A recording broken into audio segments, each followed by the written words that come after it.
Welcome to Devices Help and Support, your ultimate destination for all things related to the device's setup, troubleshooting and optimizing your tech experiences.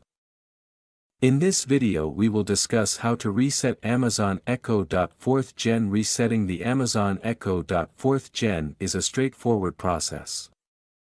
If your Roku Ultra can't work properly, then this reset process will definitely solve your problems. In this video we will talk about the each and every steps that help you to reset the Amazon Echo. 4th Gen. So don't miss out this video for hassle-free reset process.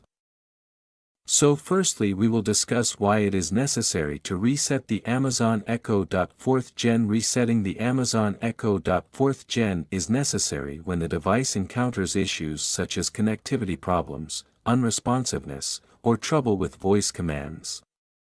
A reset helps clear these issues by restoring the device to its factory settings, eliminating any temporary data that may be causing the problem.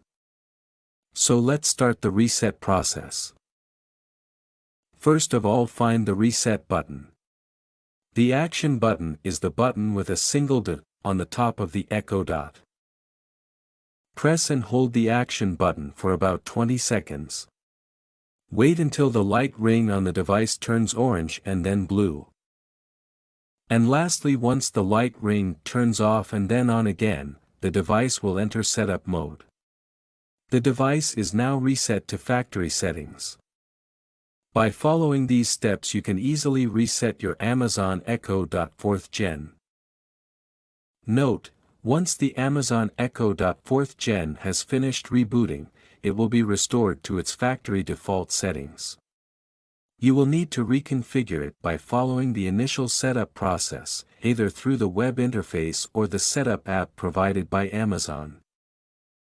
Now reset process is successfully complete. In case you face any type of difficulty, you are free to contact our professional experts at 1-323-507-3713. Our experts team will guide you. Thank you so much to watching our video. And lastly, don't forget to like, share and subscribe our your YouTube channel Devices Help and Support. Stay tuned for more updates.